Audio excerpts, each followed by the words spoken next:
Charlie Kirk explains exactly why you can't have morality without God. Yes and no. I mean, if you're an atheist and you want to be part of the conservative movement, go ahead. But you must be an honest atheist and acknowledge that morality is definitionally subjective without a belief in God. You cannot be an atheist and believe in objective morality. It is an impossibility. And true atheists will acknowledge this. At some point, you have an ought claim. Well, things ought to be a certain way. We as Christians, or we that believe in the divine, we have is claims that murder is wrong. Whereas an atheist will say, well, murder ought to be wrong, because you can't have an objective definition if there is not a divine eternal power over you. So when Charlie says Christians have is claims and atheists have ought claims, he's referring to a philosopher named David Hume, who I believe back in the 1700s came up with a philosophical idea called the is-ought gap. Now, David Hume basically said that you can't logically jump from a description, an is statement, which is a descriptor, right, to a statement about how the world ought to be. Like that doesn't actually follow. So, for example, vegetables are healthy. It's a descriptor. I'm describing that. It's an is statement. It's a fact, right? But saying, therefore, you ought to eat vegetables, that's an ought statement. It doesn't automatically follow unless you add the hidden belief that being healthy is good, right? And so when Charlie says Christians have is claims while atheists only have ought claims, what he means is that Christians ground their morality in something that actually exists. They say God exists. That's an is, right? It's an is statement. God is perfectly good by his nature. That is an is statement. Humans have real value because they're made in God's image, right? And so also, when a Christian says murder is wrong, what they're saying is they're saying it's wrong because it goes against the actual moral structure of reality created by God. When an atheist says murder is wrong, what is he grounding that in, right? He doesn't have anything to ground it in. So basically all he can say is murder ought be wrong, right? I know a lot of good atheists. The question, though, is how do you know they're good? It's because you're appealing to a moral authority above just the secular material realm, one that is transcendent, we would believe, given by God. Well, I don't believe in objective morality. I do know there are plenty of atheists who are moral objectivists. Are you an atheist? Sorry to interrupt. But Oh, yeah. Okay, cool. So can I ask you a question? And I know this is your first time at the mic, so I'm just going to try to be tender in doing this. Okay, appreciate that. So you don't believe in objective morality, right? I personally don't. Okay. Was the Holocaust objectively wrong? Objectively, no, but it would have been better if it didn't happen because most people wouldn't want that to happen. So that's where we are on different planets. And that's okay. I'm not trying to make fun of you. I'm trying to be graceful in the way that we're going about this. Sure. Do you think Hitler was objectively evil? No, because it's subjective. But I just hope all of you guys understand he's being an honest atheist to your credit, because as an atheist, you're not allowed to say anything is objectively right or wrong. I come from a worldview that when you butcher 6 million people, that is objectively wrong no matter what. And it's very important. It's a very important truth claim, because when you do not have objective truth anchoring your society, then it becomes a power struggle. If you do not have truth, then power will reign. Whoever can get the most amount of power then ends up having the most amount of say over society. Now check this out. How do you explain morality on materialism? And I'm really curious if you kind of follow why that's a problem for me. But help that make sense to me. Of course. I think you're right to point out that ethics is a difficult thing to ground on materialism, but there are a few things to say. The first is that I'm not a moral realist. So if you're looking for me to justify the existence of good and bad as sort of real properties of the universe, you're not going to find it, because I don't believe that they exist. There are materialists who do think that objective ethics exists, and what I think we can learn from them is that I'm not sure how much the existence of God solves the problems that people find with grounding ethics on materialism. And really, it depends on exactly what you mean by ethics. Because if ethics is something like a series of rules, if you're like an objectivist theorist and you think that there are sort of this, essentially crudely, like a list of things which are right and wrong, and that's just true facts, that is something that could be like dictated by some kind of authoritative creator. It's not something that can exist on materialism. That's fine. If you're like a divine command theorist, things that are moral are just moral because God says so. That's like why they're right and wrong. Then of course you can only do that with God. Of course you run into some issues with that, as to, I mean, famously the Euthyphro Dilemma, although I think that's a bit of a dead horse, that we could discuss it if you want, but I'm curious, do you think it's a dead horse in the sense that it's been debunked by theists, or do you think it's a dead horse because it hasn't? So the Euthyphro Dilemma, it comes from Plato's dialogue. And Socrates basically asks, are things good because God commands them to be good? Or does God command them because it is good? And so the first part, basically, if the first part is true, then morality is whatever God says it is. Okay? And God could command torture babies for fun, and that would be good, which obviously would be an issue because we inherently know things to be wrong, certain things to be wrong. And so basically it would make morality arbitrary if the first part was true. If it's good because God commands it, then it's just arbitrary. Now, the second part, God commands it because it is good. If this is true, then goodness exists independently of God. The problem is that the problem there would be that there's a standard that is outside of God, and he is just following a higher standard. So there's a law outside of God, which doesn't make sense. And basically, the most popular theistic response to this really is that God is goodness, right? For example, God doesn't just arbitrarily decide that love is good. God is love, right? God is just.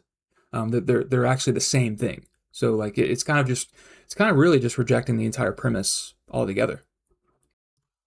It depends on the theist. I think that it still poses a very important question, but really it is a question. It's not something that can be precisely debunked because the question is asked. I just debunked it, Is Alex. something good because God commands it, or does God command it because it's good? And strictly speaking, there's nothing wrong with just saying, well, it's good because God commands it. And people will say, oh, but that makes it arbitrary. It's like, maybe, but it would still just be true. It would still, like, on my view, that would just make it right and wrong, and that might sort of rub people up the wrong way. But like, there's nothing stopping you from taking that line. The most common Christian response is to say that God just is good. It's like a third option. It's not like God commands it because it's good, or it's good because he commands it, but God just is good, and his commands necessarily flow from that nature. But to me, that kind of feels like a version of saying that God commands it because it's good. It's just that he is good, and that's why he commands those things, because they're just in accordance with that.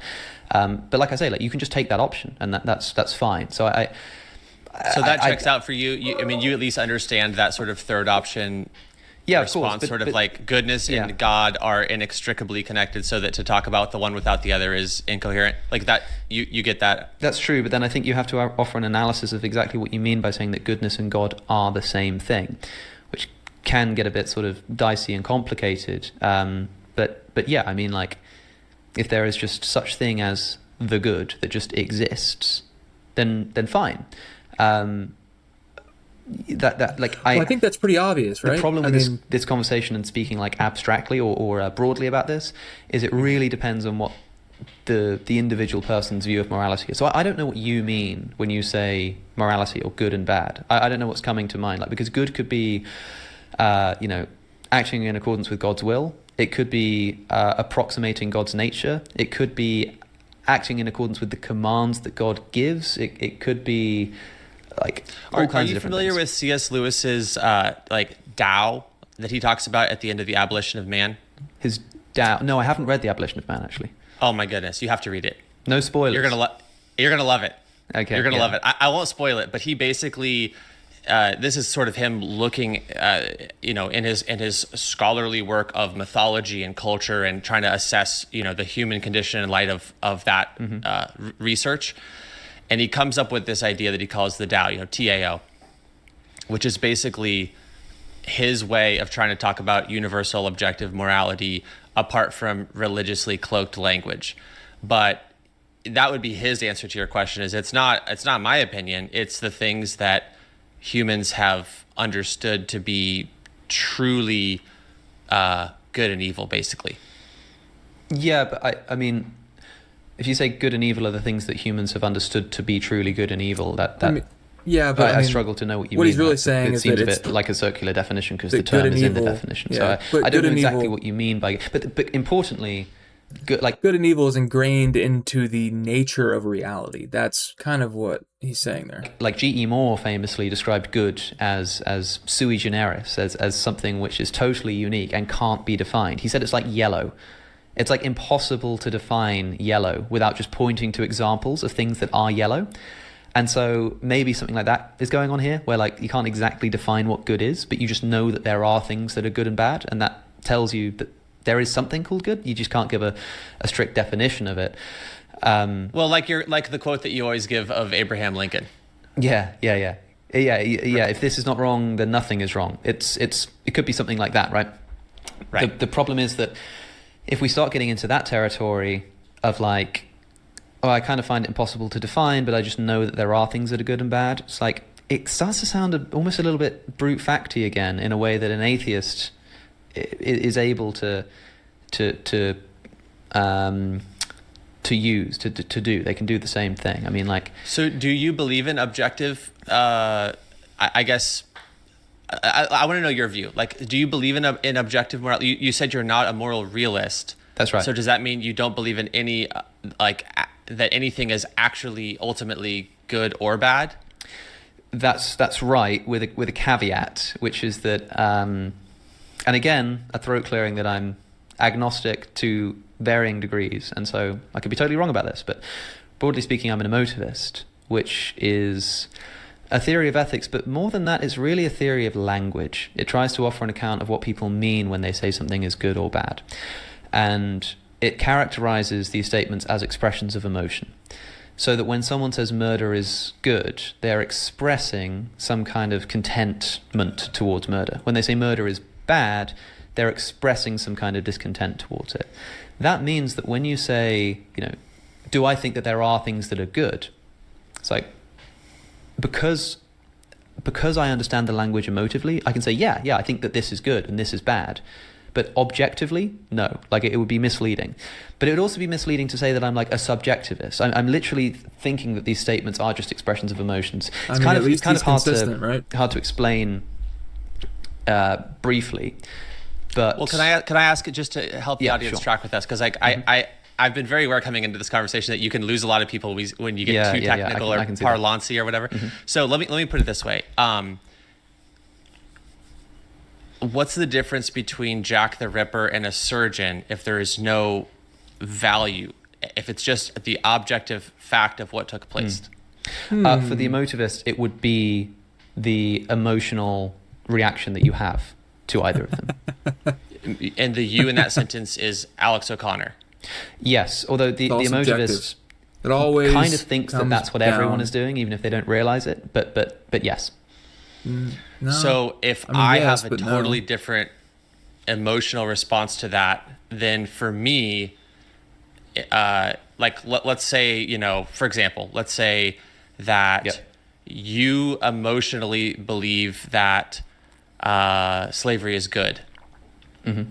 And now I'm trying to convince you otherwise and say, Alex, no, come off the cliff, steer clear. Yep. Now, what resources do I have to help you not do this thing and join the KKK or whatever the case might be?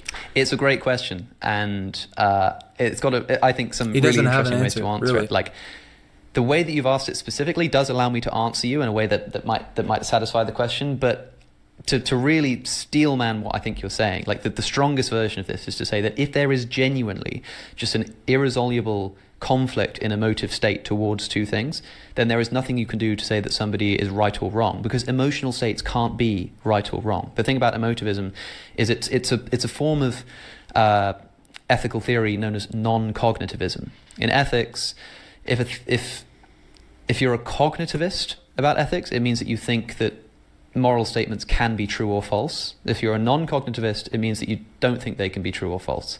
Not subjectively, not objectively, they just can't be true or false. Take the statement, go over there. If I said to you, go over there, like a command, is that true or false? It's not that you just don't know if it's true or false. It's neither. It can't be either. It's not the kind of statement that can be true or false. So for the emotivist, when you say, like, murder is wrong, famously, it's like going, boo, murder, or like writing the word murder with an angry face emoji next to it. It's not the kind of thing that can be true or false. So the problem with that is of course that if I say murder is good and you say murder is bad, like, how can we resolve that, right? The thing is that when take the slavery example, right? When somebody says like slavery is good, I don't think that they are having, even as a motivist, I don't think they're having like a surface level emotive reaction to slavery itself. I think that they've got some kind of emotive state buried down within them, and they've got a bunch of factual claims built up on top of it. So, for example, I used to have this conversation all the time when talking about veganism, because I used to be a vegan, and I used to convince people to be vegans. And they would say to me what you've just said. They've said, you're a moral emotivist. You think that you don't like the killing of animals, and I do. Like, how can you say that I'm wrong? And I would say, okay, well, the problem is that I'll find an emotive statement that we do both share. So, for example, do you think that it's wrong to unnecessarily inflict suffering upon animals? And I'll go, yeah. Okay, we agree. Now, I think that's just an emotive expression, but it doesn't matter. What matters is that we both have that emotive expression.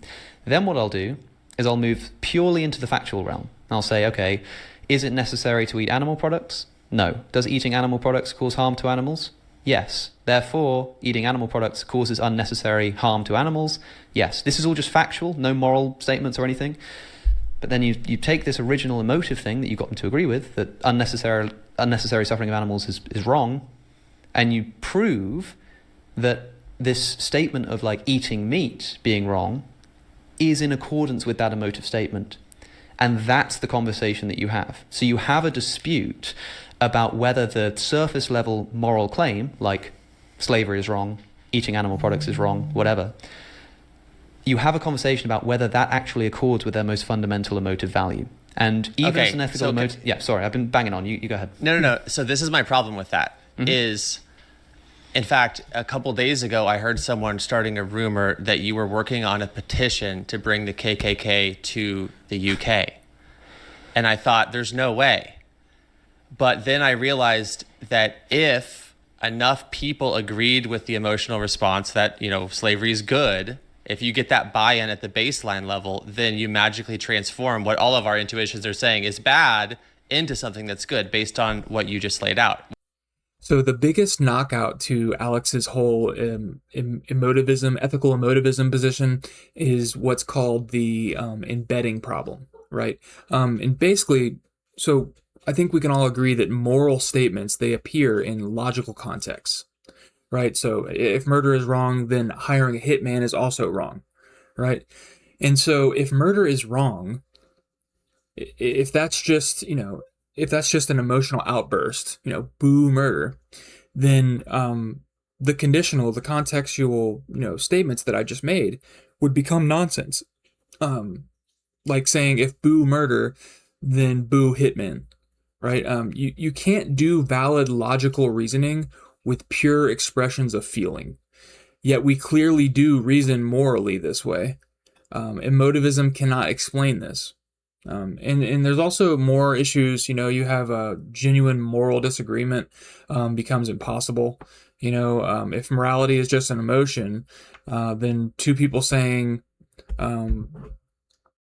abortion is wrong, or the other person saying abortion is morally permissible, they're not actually disagreeing, right? They're just reporting feelings, right? They're just reporting different feelings.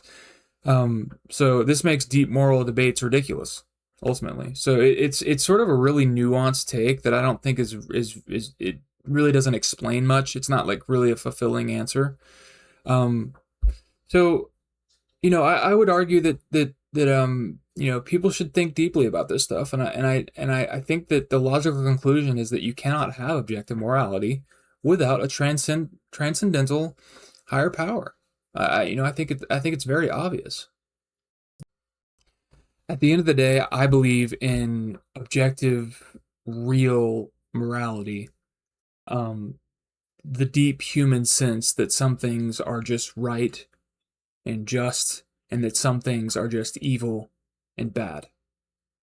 Um, and I think things are truly right and truly wrong. Right? It's one of the strongest pointers to God and to a creator. It's not just social programming. I don't think that's all it is. I mean, that doesn't really make sense to me. It's written on our hearts by our creator, right? I mean, and what do you think? I genuinely want to know. If you're an atheist watching this, how do you ground your strongest moral convictions? Where do you ground those? What are the fundamental axioms of your beliefs? Do you think morality is ultimately subjective? I mean, I think that if you're being honest, that would be the consistent way to think about it as an atheist. Or do you believe that some things are wrong no matter what? And if you do believe that, explain to me how you ground it. I really would like to know. Drop your honest thoughts below. I do read every comment. If this video made you think, give it a like, subscribe, and let me know what you think. Like I said, or let me know what you would also like, any topics that you'd like to know about. I hope you have a blessed day, and I'll see you in the next one.